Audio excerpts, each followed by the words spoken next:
Assalamualaikum warahmatullahi wabarakatuh.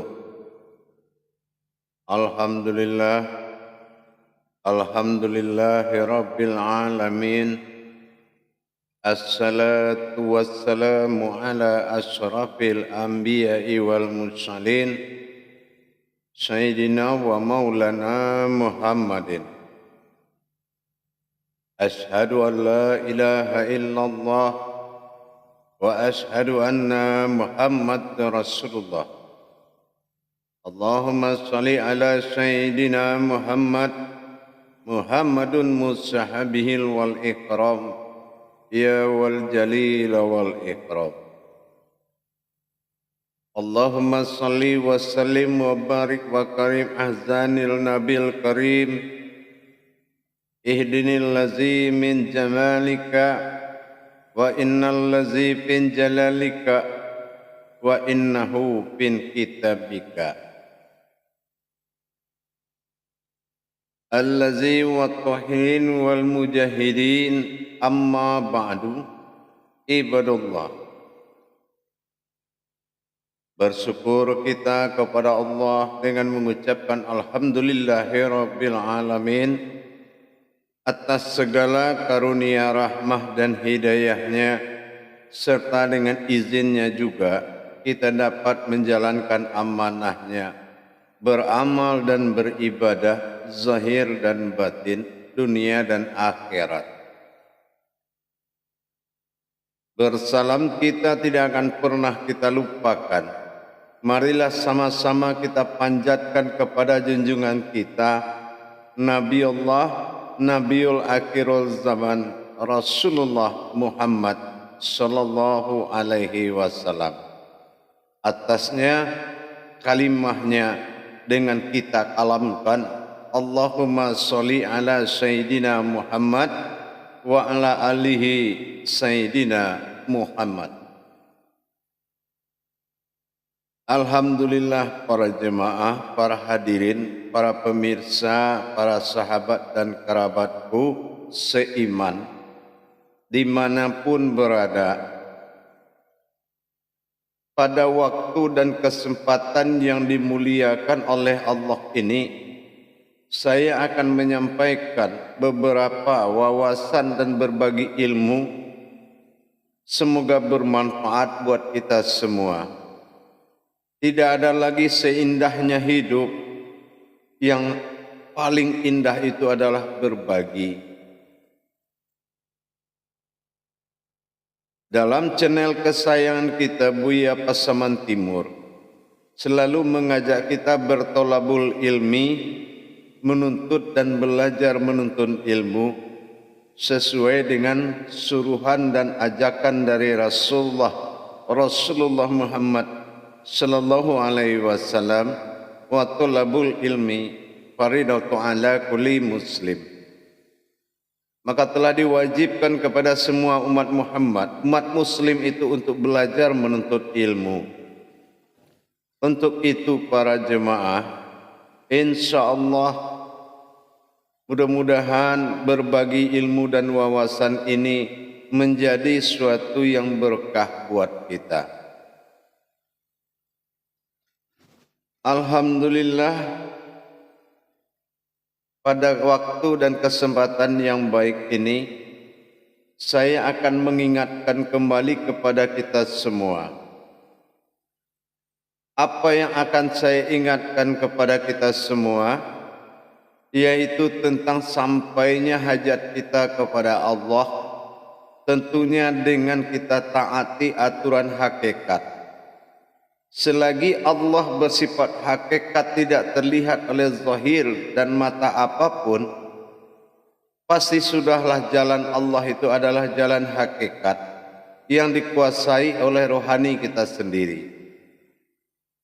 Mencari berkah dan ingin doa itu dikabulkan, itu kewajiban bagi kita sebuah umat. Seorang umat kepada Tuhannya, sudah pasti dia meminta keberkahan dan mustajabnya ilmu, mabrurnya ibadah. Qabulnya sebuah doa adalah harapan bagi kita semua kepada Allah.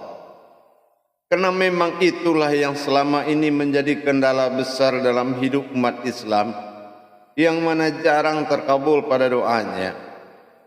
Bukan salah kita berdoa, tetapi kita tidak tahu hakikat doa itu apa. Begitu juga dengan apa yang kita ucapkan, bagaimana caranya kita menyampaikan doa tadi, baik bersifat hajat dalam berkaum, meskipun daripada hidup sendiri-sendiri di dalam berdoa dalam kesendirian.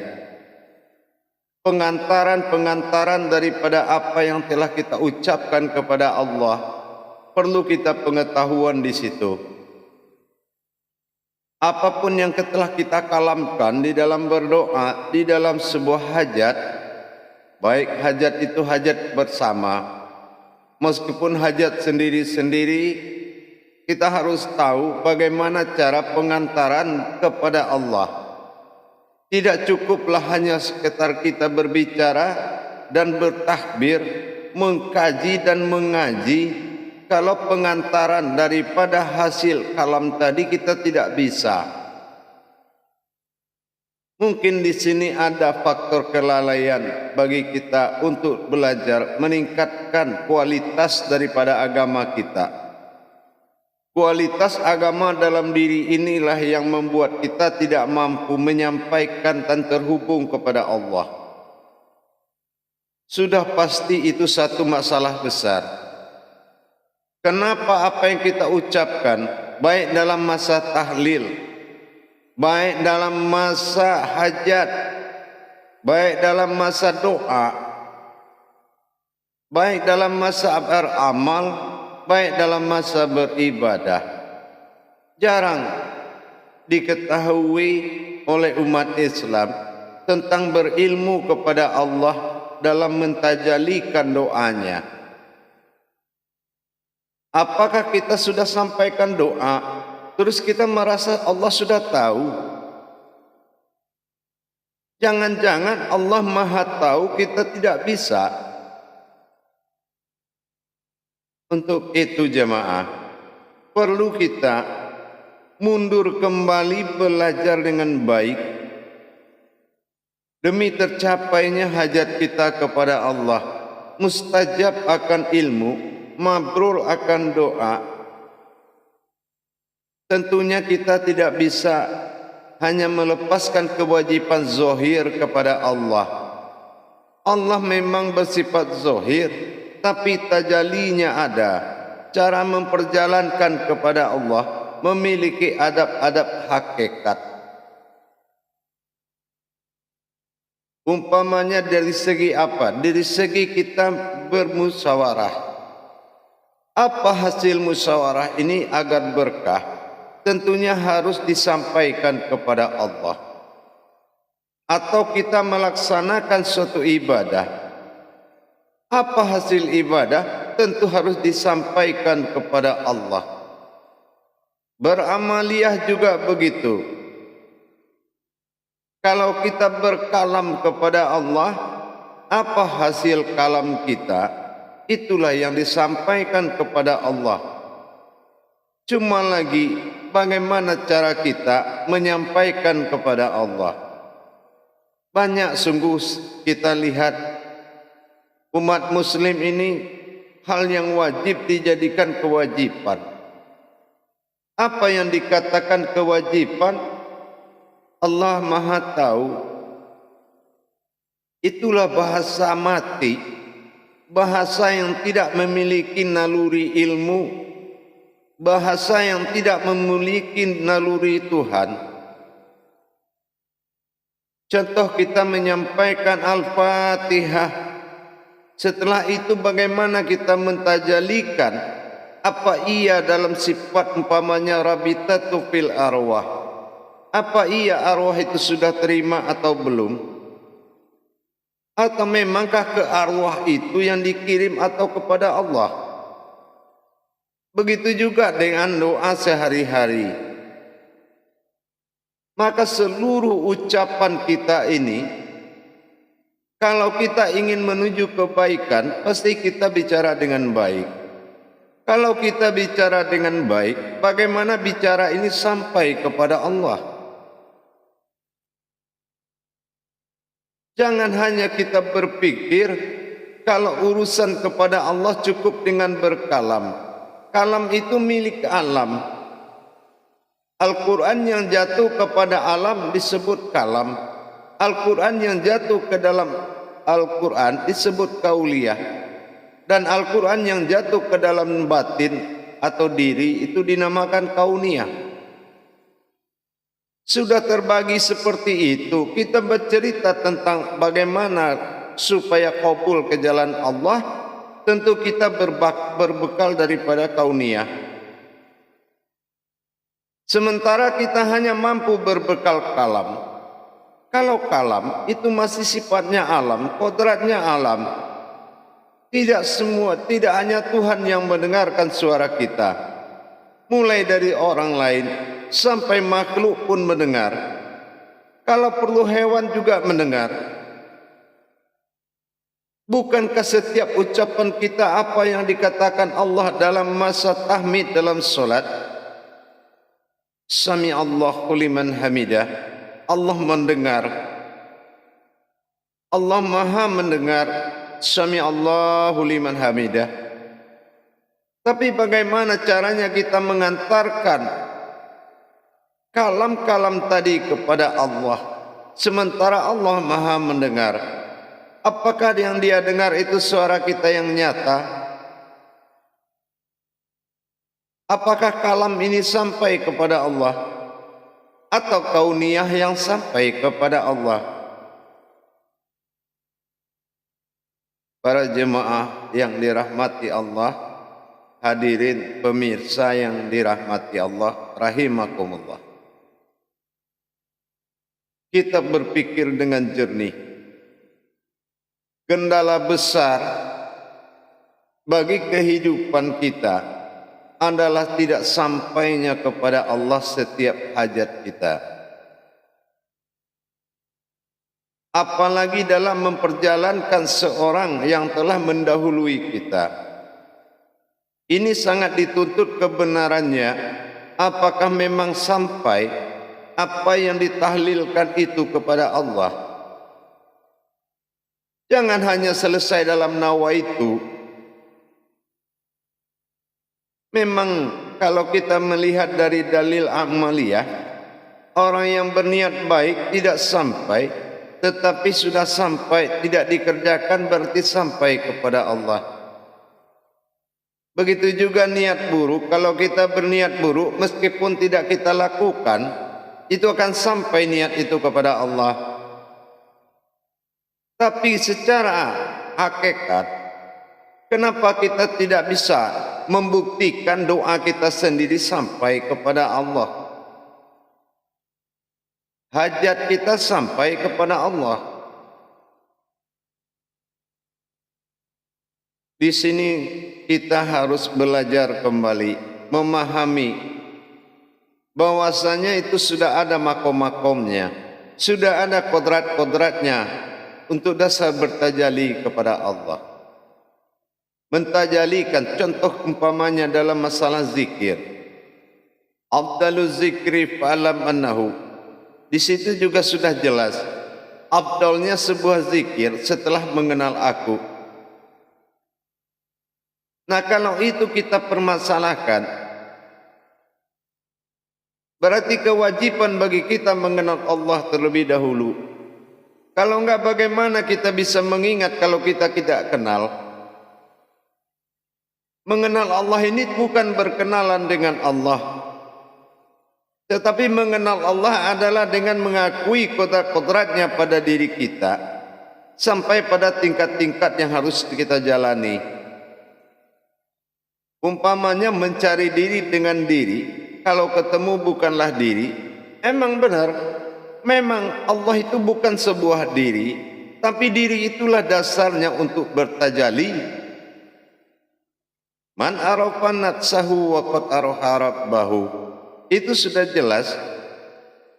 Dalil daripada Qudsi itu sudah menyatakan mengenal diriku maka akan tahu siapa aku. Ada hu yang membenarkan kalimat itu, nafsahu rabbahu. Tapi dalam doa akan dibalik lagi seperti itu juga. Apakah mendatangi Allah itu dengan kalam, dengan suara? Apakah seperti itu? Kalau dari sisi amaliyah semuanya benar saja. Prinsip amaliyah itu apa? Amaliyah berprinsip seseorang yang mencari keriduannya tidak berdosa baginya. Tidak ada dosa bagi orang yang mencari keriduan Allah. Itu sudah pasti. Tidak mungkin ke masjid itu berdosa. Tapi setelah sampai di masjid, kalau tidak nyata dirimu dan Tuhanmu yang akan bermuka syafah menentukan hak penyembah dan disembah, mungkin itu akan membatalkan niat baikmu. Jangan masa kosong itu ada dalam ibadah saja. Harusnya ada wujud dalam ibadah. Para hadirin, para jemaah yang dirahmati Allah rahimakumullah. Jadi bagaimana jadinya kalau sebuah perkataan kita, umpama kita mengadakan kata sambutan dalam sebuah acara, pasti kita bermukadimah. Mukadimah ini bahasa mana? Bukan bahasa daerah. Mukadimah itu sudah pasti itu bahasa tauhid. Tapi tuntutan dari mukadimah itu apa? Pasti tujuan kita acara itu diberkahi oleh Allah. Apakah dalam meresmikan sesuatu, masjid, rumah, pondok, apapun itu, keselamatan, hajat selamat anak. Pastilah kita ingin terijabah oleh Allah. Tapi tidak bisa kita paksakan kalam ini sampai kepada Allah. Sedangkan dalam kodrat diri saja, kalam aja sudah mutakalimun. Apa arti mutakalimun? Yaitu sirna.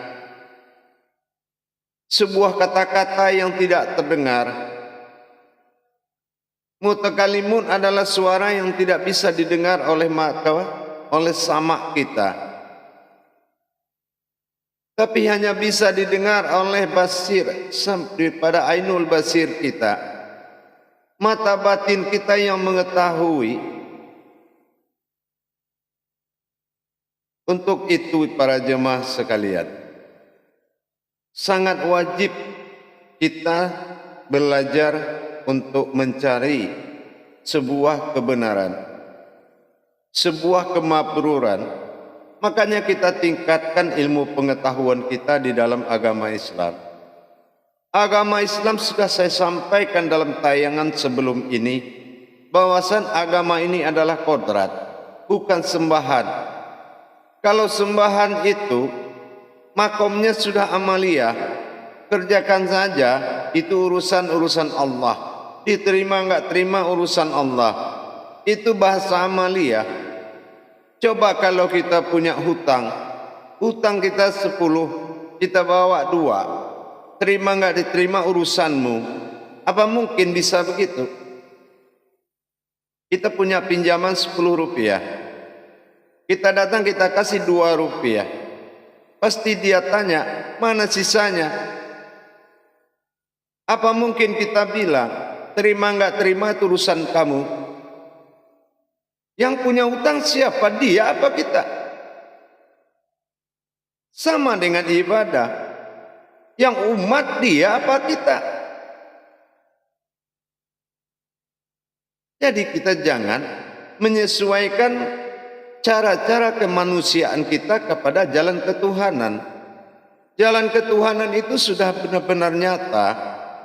Maka kita harus punya sifat kenyataan dalam diri kita. Bagaimana pengantaran-pengantaran daripada setiap yang kita inginkan. Setiap ayat yang kita inginkan, setiap hajat yang kita inginkan, bagaimana supaya sampai doa itu, supaya sampai hajat itu, supaya sampai kata-kata kita kepada Allah.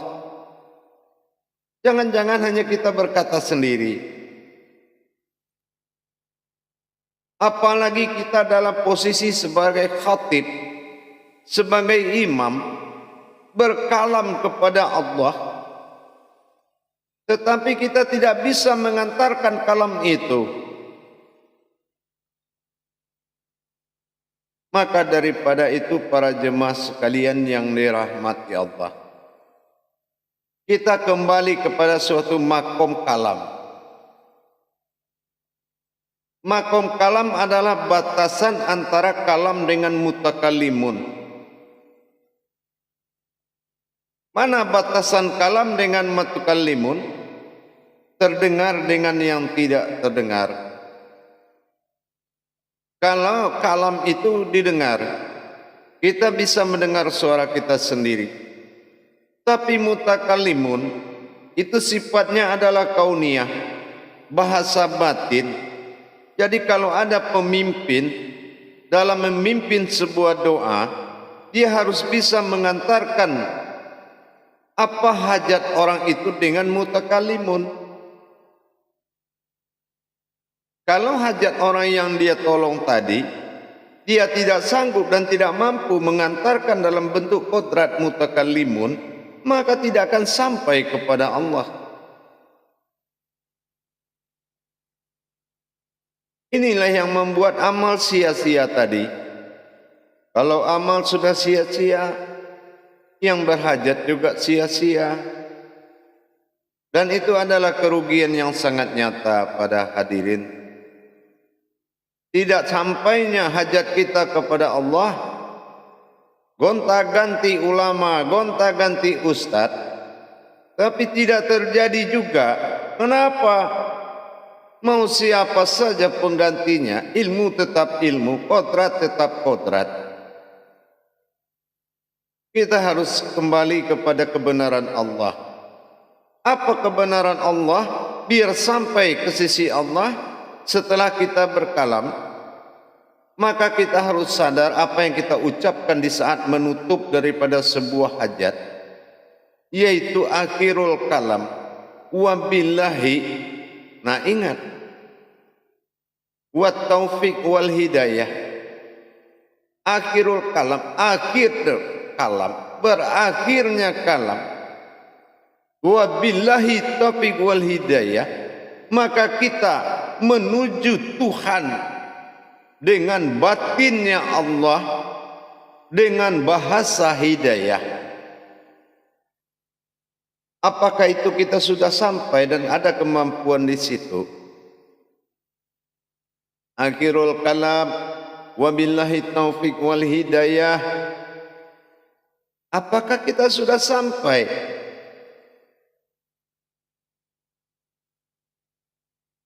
Wassalamun alal mursalin walhamdulillahi rabbil alamin. Bagaimana kita menyelamatkan dan memindahkan hajat itu dan menyerahkan dalam hamdulillahi rabbil alamin kepada Allah.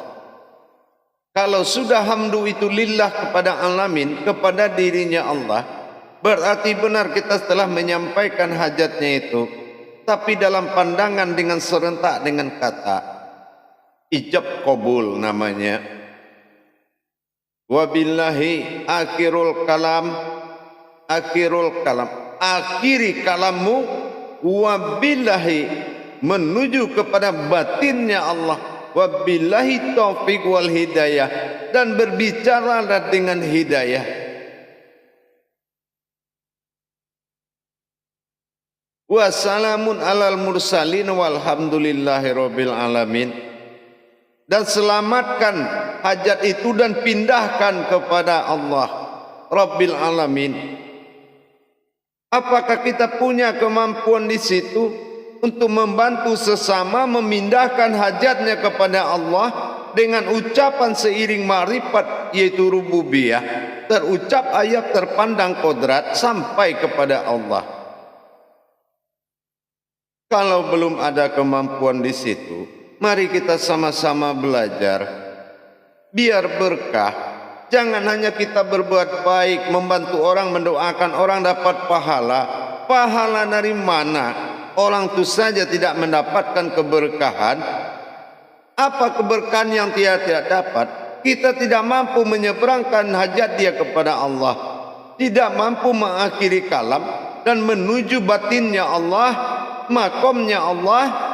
Wabillahi taufiq wal hidayah, dengan mengendarakan sebuah hidup dengan hidayah. Walhamdulillah, memperjalankan Rabbil alamin dan menyerahkan kepada Allah.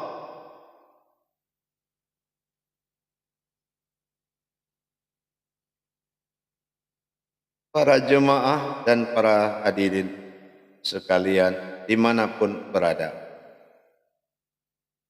saya rasa mungkin ini sebuah kelupaan.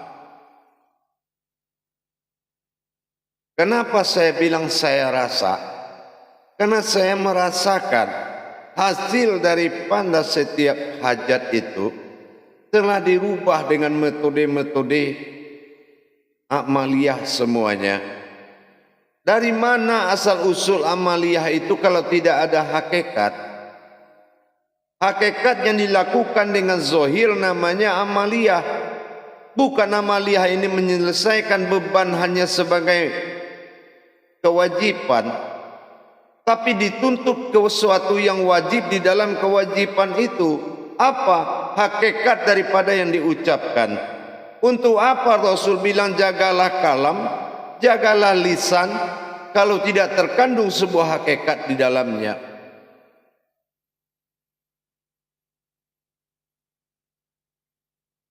Para hadirin, para jemaah yang dirahmati Allah, mari kita tingkatkan kualitas agama diri kita dengan belajar mendalami hakikat-hakikat Allah. Termasuk kata kalam tadi. Kalam, akhirul kalam. Akhiri kalam, akhir kata. Akhir kata apa? Wabillahi taufiq wal hidayah. Bekerja enggak mata batin kita di dalam kalam wabillahi? Mana billahi taufiq wal hidayah? Mana ucapan hidayah tadi? Dan bagaimana menyerahkan kepada Allah dengan alhamdulillahi rabbil alamin? Bagaimana kita menyerahkan kepada dirinya Allah tentang hajat orang yang kita doakan? Kenapa? Yang kita khawatirkan berakhir kalam, berakhir semuanya. Berakhir kalam, berakhir semuanya. Wabillahi taufiq wal hidayahnya sudah enggak jalan, pengantaran itu sudah enggak jalan. Akhirnya apa? Kalau itu jalan pasti berkah. Tapi kalau itu tidak jalan, yang dapat apa? Berkat. 3 kantong, 4 kantong sekali bawa pulang. Maaf, kita bicara dengan realita yang harus kita prinsipil kembali untuk menjadi suatu perubahan. Umat itu meminta keberkahan kepada ahli agama. Umat itu mohon bantuan kepada ahli agama yang dekat dengan Allah. Tapi kenyataan, ya masalah qabul bu ya. Allah itu sudah bersumpah dengan kalamnya, kalau itu memang jalannya Allah pasti jadikan. Jangan mengukur kodrat kemanusiaanmu dengan mengalah urusan qabul kamu tidak tahu. Sakaratul maut saja yang akan mengakhiri manusia kita pasti punya rasa dan tanda. Tidak ada paksaan bagi Allah. Semuanya ada pertanda. Nah sekarang kita ingin menyampaikan hajat seseorang kepada Allah atau hajat kita sendiri. Meskipun kita tidak baca habis berzikir, Tidak mungkin habis berzikir akhirul kalam wabillahi taufiq wal hidayah, tidak juga mungkin. Tetapi kita sudah paham hakikatnya tetap harus diantarkan. Hakikatnya harus sampai kepada Allah. Dengan apa?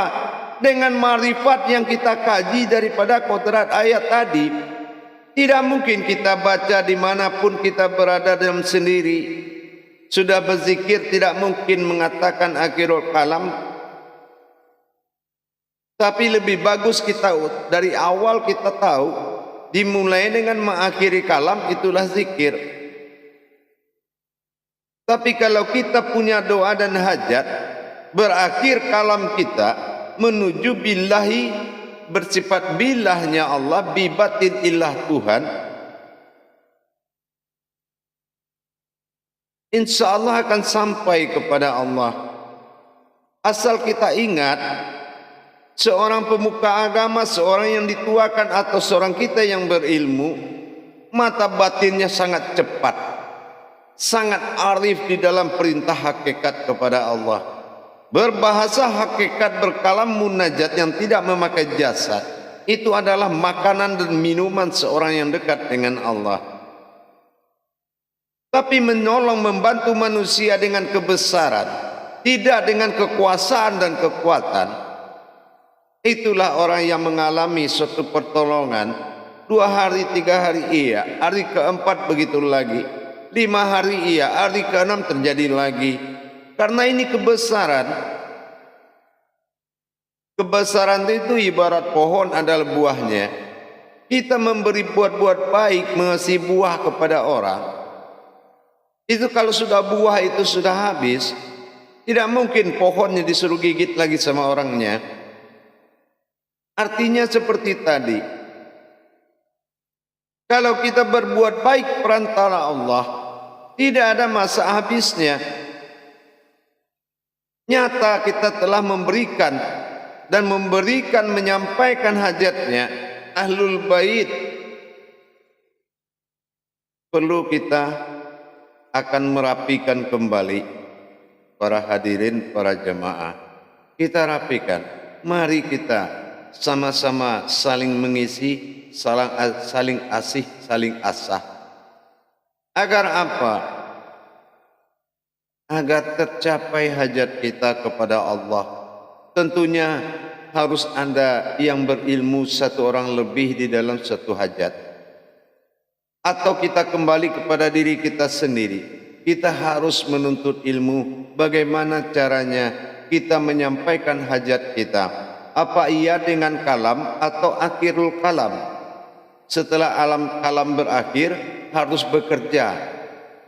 Batinnya Allah billahi taufik. Bagaimana batinnya Allah? Kita bicara dengan batinnya Allah, menyampaikan hajat kita kepada Allah. Tidak perlu juga dibaca, karena ayat berubah jadi ayat lebur jadi kauliah, kauliah lebur jadi munajat, munajat lebur jadi ma'rifat. Jadi apa yang harus diucapkan? Ada waktu mengucapkan dan makom dengan tempat yang memungkinkan, silakan. Tapi kalau tidak ada tempat dan makom dan keadaan tidak memungkinkan, cukup kita menyampaikan, menutup, mengakhiri kalam, tapi menyerahkan dengan ma'rifat kita. Insya Allah sampai kepada Allah. Tidak mungkin ada titian kalau tidak sampai kepada Allah. Itu namanya titian. Wabillahi taufiq wal hidayah. Itu titian kepada Allah. Bisa kita berjalan di titian itu menyampaikan hajatnya kita. Jangan berakhir kalam, berakhir semuanya. Mubazir, tidak ada yang jadi. Nah inilah para jemaah. Mudah-mudahan para hadirin, pada pemirsa, bermanfaat buat kita untuk meningkatkan kualitas Islam di diri kita, untuk menuju iman dan takwa. Insya Allah mudah-mudahan dengan berbagi begini, sembari saya hanya mengingatkan. Mungkin kalau masalah kekuatan itu sudah mungkin melebihi. Saya ini apalah, hanya mengingatkan kepada kita sesama agar apa? Agar umat benar-benar mendapat pertolongan. pertolongan dengan nyata. InsyaAllah mudah-mudahan ada hikmah dan ada bermanfaat buat kita bersama. Berkahlah hendaknya semuanya, tentunya dengan kita menjalankan sesuatu sesuai dengan ilmunya. Barakallahu ya karim, ya rahman, ya rahim. Akhirul kalam ubadillahi. Akhirul kalam wabillahi taufiq wal hidayah. Wassalamun ala mursalina walhamdulillahi rabbil alamin. Assalamualaikum warahmatullahi wabarakatuh.